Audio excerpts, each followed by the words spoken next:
magsishare naman ako sa inyo tungkol sa ginawa kong Chevrolet Traverse.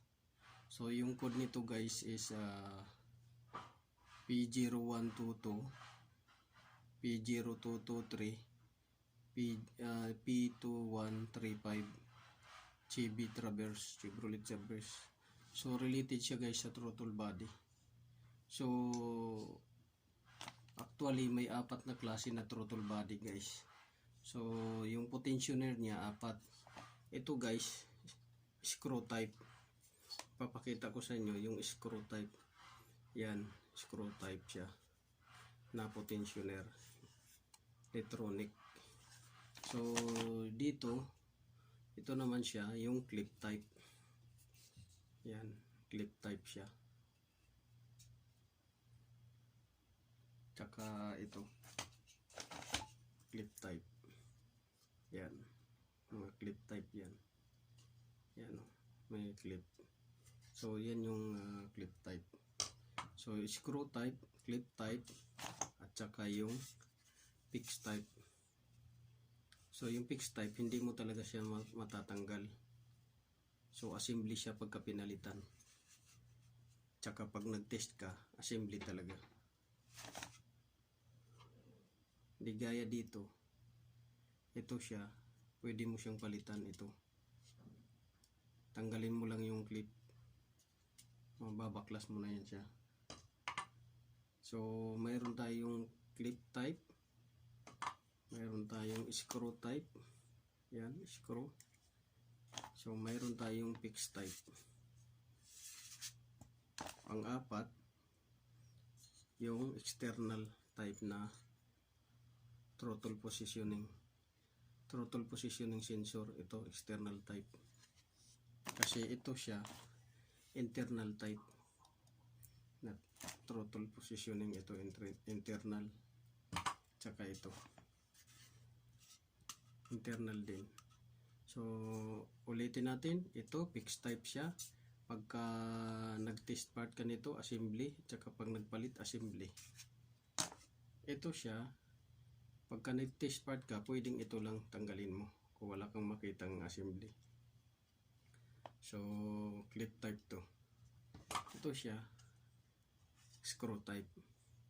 Pwede mo itong tanggalin din para pang test part mo. Ito siya external type na throttle positioning. So yan lang guys yung lahat ng D-screw at saka may clip, pwede nyo yung tanggalin.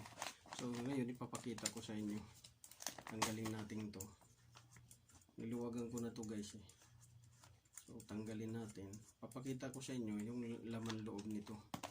Halos magkaparehas lang to guys nung unang video ko na GMC Acadia, Ford Taurus na pinalitan ko ng throttle, at saka Cadillac Escalade.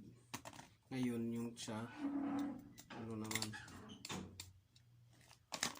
Chevrolet. So yan, papakita ko sa inyo.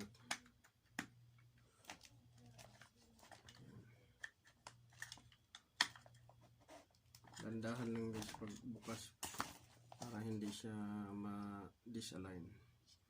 So yan guys, so nakikita nyo, yan lang yung laman loob yan. Halos magkaparehas lahat. Kita nyo? Yan. Yan lang yung laman loob niyan. Ang laging nasisira yung ganito. So ito terminal to ng motor. Yan o, terminal ng motor. Yung dalawa na yan.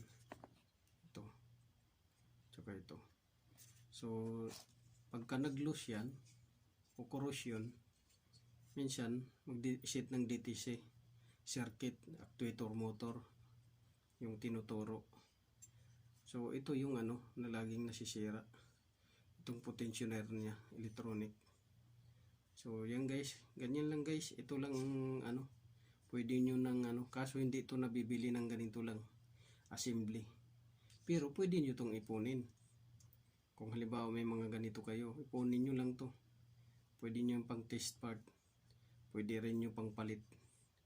So ganyan lang guys, ganyan kasimple lang. So sana may natutunan kayo. Ngayon ibabalik ko na naman to siya para sana may natutunan kayo sa tutorial natin. Paki-like, share, subscribe at saka click the notification bell button guys. So ganyan lang guys ang halos magkaparehas lang yung code na sinisit nila sa throttle. So gaya ng JMC Acadia, Ford Taurus, Chevrolet Traverse, saka yung Cadillac Escalade. So halos magkaparehas lang yung sinisit na DTC, yung P2111, P2112, P0122, P0223, P2110, P0122, P0223, tsaka P2135, tsaka P2112. Halos magkaparehas lang yun sila. So lagi nyo lang tandaan yung code na yun. Kasi walang iba yun kung dito lang sa assembly na to nanggagaling maliban lang sa connector kung connector sira at saka yung kaso iba naman yung code nun pagka sa connector, yung circuit ang tinuturo doon, yung open circuit or kaya high o kaya short, ganyan. So yun lang guys, sana may natutunan kayo, tsaka magandang gabi, tsaka maraming salamat sa pakikinig.